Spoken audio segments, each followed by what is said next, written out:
Hello everyone. We just had another orchid show in Lisbon last month, and as always, I can't resist some impulse shopping for orchids. There's some really exciting things in this haul, so let's get right into it. If you enjoy our videos, don't forget to subscribe to our channel. And if you want to further support our bad spending habits with orchids, there's a super thanks option available as well.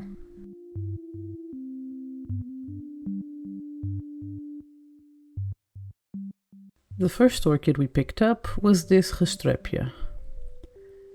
I've been wanting to try this type of orchids for the longest time, and Restrepias seem to be more forgiving with higher temperatures. Also, the flowers look like little cockroaches to me, and I just find that fascinating.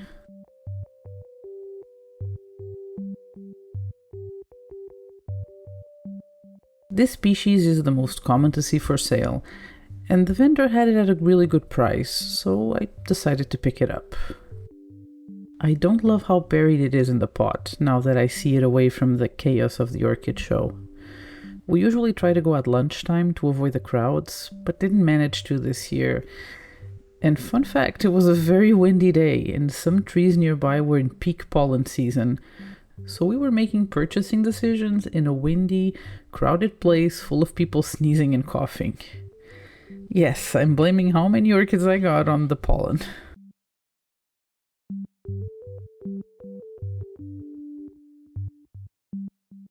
I'm repotting it a few days later, and those leaves that were too deep in the pot have already rotted. But cleaning out the moss, I don't see much of the plant being damaged by rot.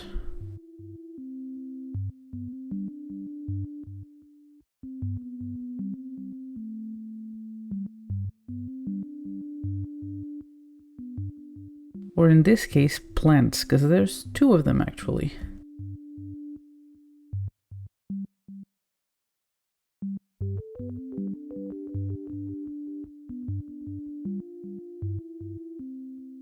One of these growths was growing downwards, so I have to be careful to place it upright in the new pot.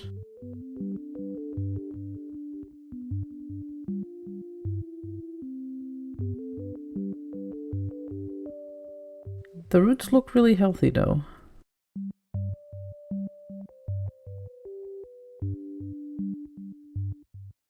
Even though the care sheets mention this plant needing well-draining media, it's still a pleurothallid, so I'm going to use a self-watering setup. I can always not use the reservoir if I see that it's too wet, but this way it will be like moisture insurance. I did forget to buy more self-watering pots, so let's see if I have to improvise something. And that smaller pot it is. All I have to do is add a wick and a decorative pot that's a little deeper but the same diameter, and it works just fine.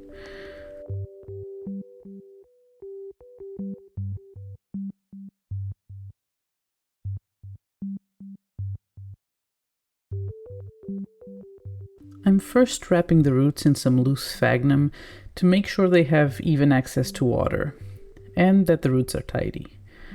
I make sure the sphagnum is touching the wick when I place it in the pot as well.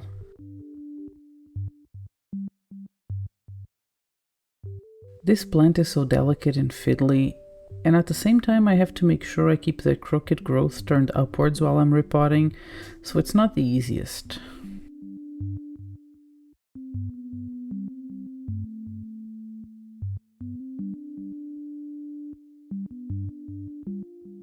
Then I'm using bark to make sure it's still well draining.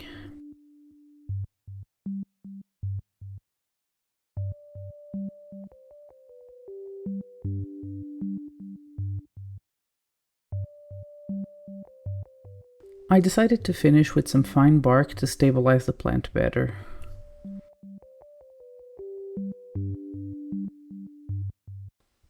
Let's see if this setup works well for her. I'm not ruling out repotting it again if I ever feel like it doesn't.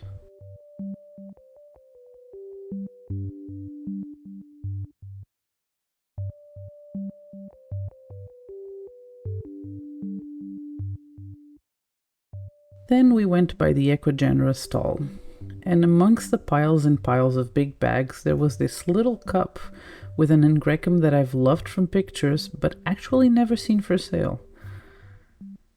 I couldn't see it well inside the cup because of all the tags, but what I could see seemed healthy, so I took the risk.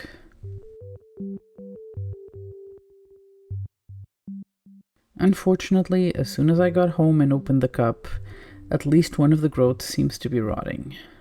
The sphagnum was placed way too high and it was still moist. I removed some of the sphagnum and the blackness is more visible the next day.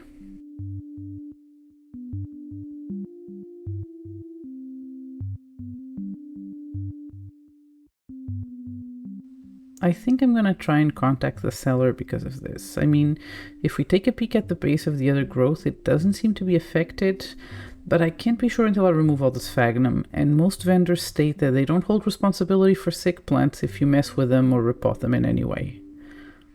I really hope I can save at least part of it. I really wanted this one.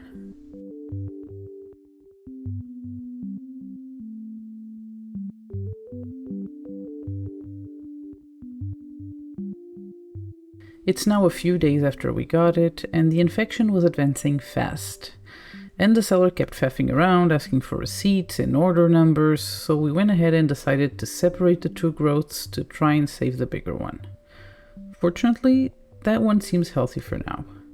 The other one turned completely black in 4 days.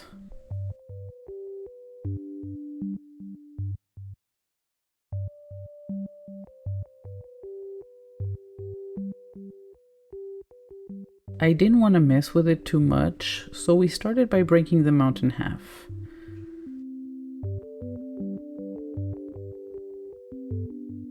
Since I don't want more mounted orchids, we thought, worst case scenario, if the roots are too embedded in the bark, I'll pot half of the cork into a pot and fill the rest with growing media.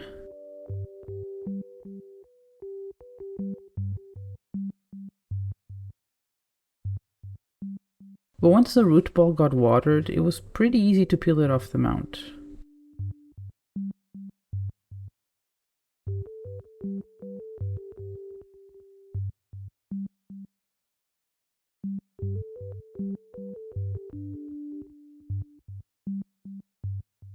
I potted it up with small and fine bark and placed a stake in case I need to tie it down later.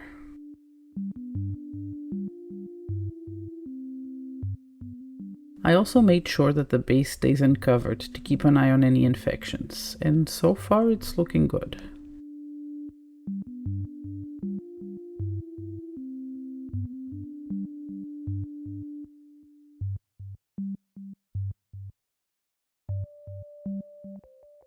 Next we hit the stall of one of our favorite national vendors, WinGarden. They are that vendor where we find a lot of orchids we've never even heard of, especially on their mounted species section. This time, we found this tiny Dendrobium with really cute fat little bulbs. And you know how much I love a fat little pseudobulb. I also love the flowers from the photos I quickly googled, and I was going to assume these tiny growths on the mount aren't flowering size, but look, they have old spikes on them, so this is an adult plant. How cute is that?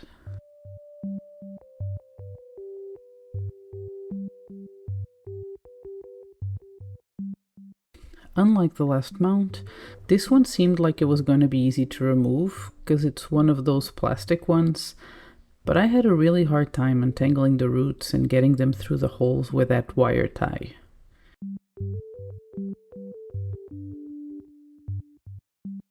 It also had a couple of small little bulbs growing in the back that I only noticed when they fell.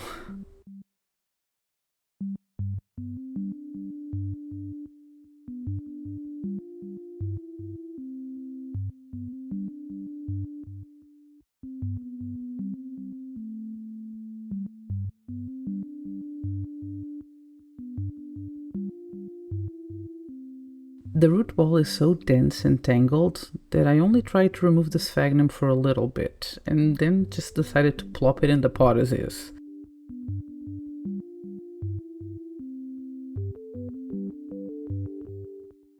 As it has been happening with all species of Dendrobium we got in recent years, this is another one that the internet says needs to be moist, but also somehow very well draining.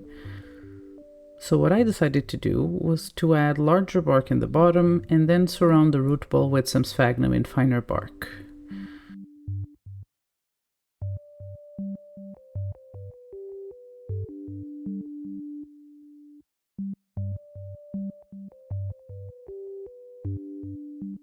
Hopefully the two little growths that are peeking over there will make new roots soon for us.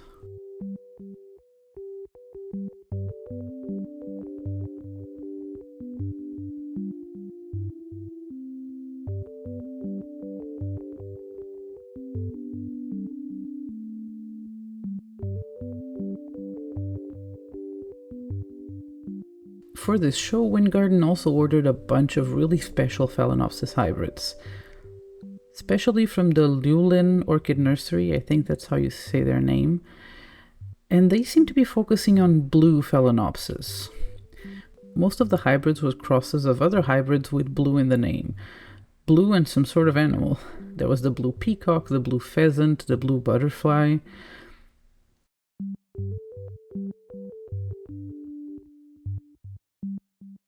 And I couldn't resist the stripy purple flowers on this one, even though these hybrids are so expensive. It really reminded me of the Ludmaniana cerulean I thought I bought a few years ago, only for it to have been mislabeled.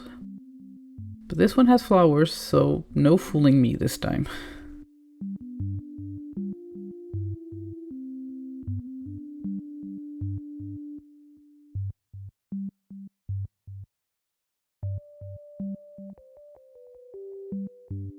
After unpotting, the root system looked great, so I washed off the roots and placed it in a new pot with medium bark and a bit of sphagnum.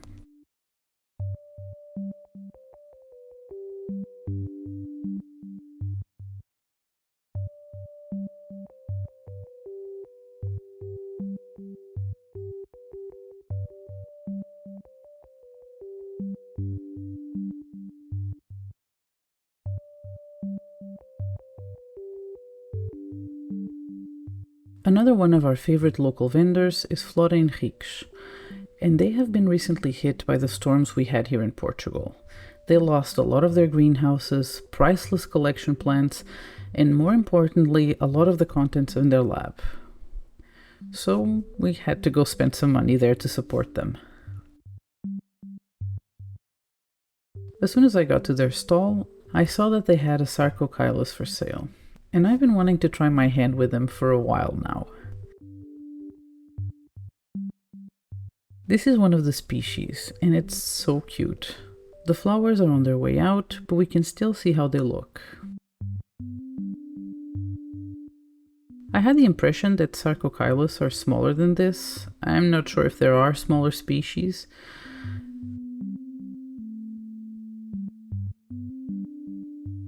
It looks really healthy, but I'm curious to unpot it and see where those little plantlets you can see peeking out are coming from.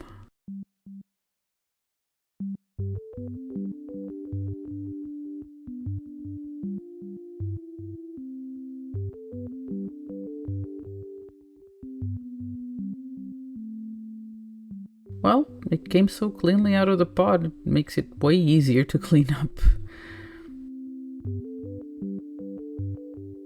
And it has so many keikis growing under the bark. None that I think I can remove, so I'm just gonna try and pot it in a way that they aren't so buried.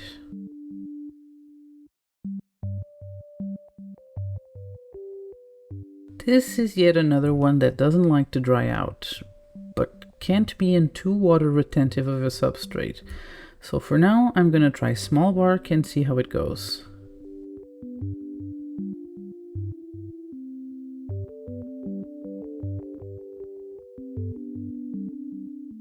It's already looking dehydrated, so I think it's going to appreciate the finer bark.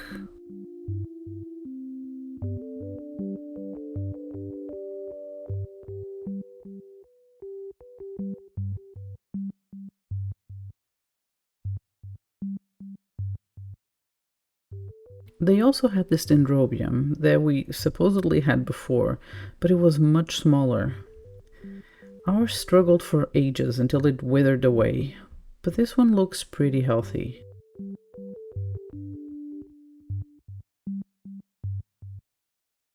I know Dendrobium Lindley looks very close to this and is bigger, but either this one is the Lindley and it's mislabeled, or our other jenkinsii was not flowering size like we were told. After a quick Google check, Dendrobium Lindley is 10 to 20 centimeters tall, so I'm thinking this is actually the jenkinsii.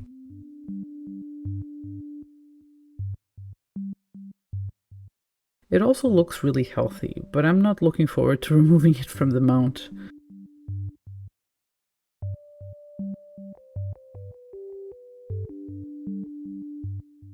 Seeing it closer, it's the first time I see an orchid mounted with staples. That's so crazy to me.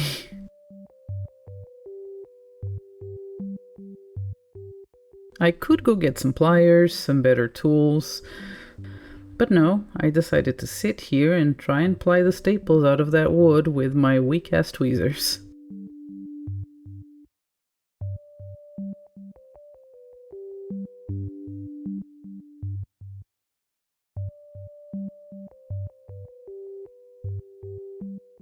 After a lot of elbow grease, that last staple did not want to budge, but I was able to twist it into being able to slide the roots off.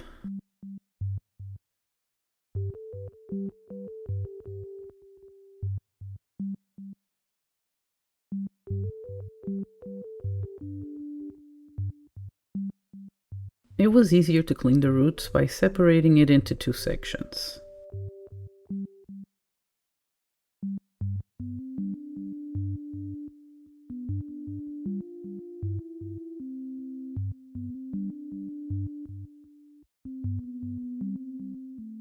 Having it in two separate plants also came in handy for placing it in a smaller pot.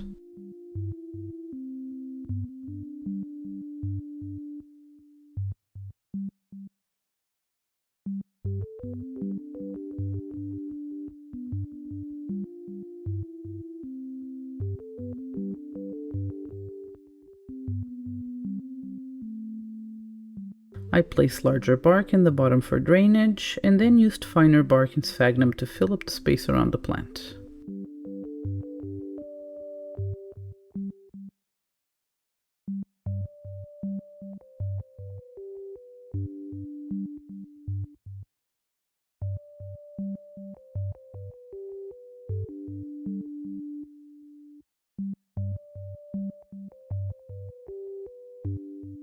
Lastly, Jay sneaked this one in the bag, knowing it's a big wishlist orchid for me, that I never got because I always frown at the prices. This was such a sweet gift, I'm just so excited to have it. The plant is a little banged up. I wonder if it was one of the ones that got hit by the storm. Still really healthy though, just look at that root system.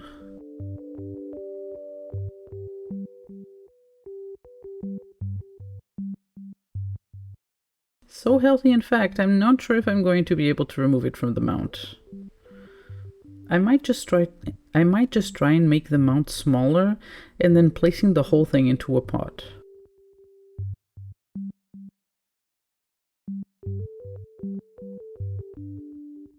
Jay patiently tried to reduce the size of the cork by breaking it apart piece by piece. Our camera ran out of battery at some point, but he ended up removing the whole thing.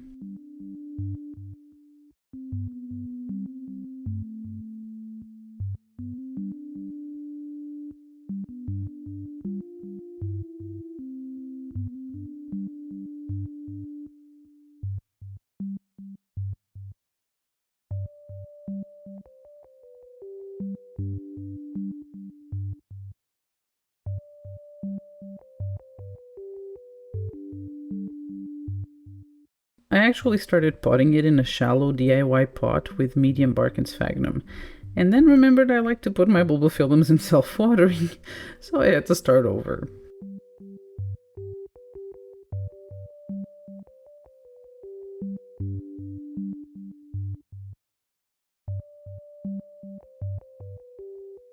With Bulbophyllums, I always leave water in the reservoir, so I like to balance that out by using larger bark to make sure it doesn't get too soggy in the pot.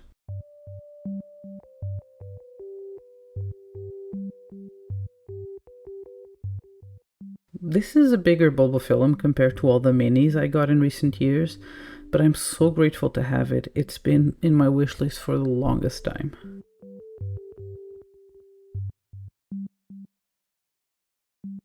I hope you enjoyed this video. I'm just so excited about all these babies.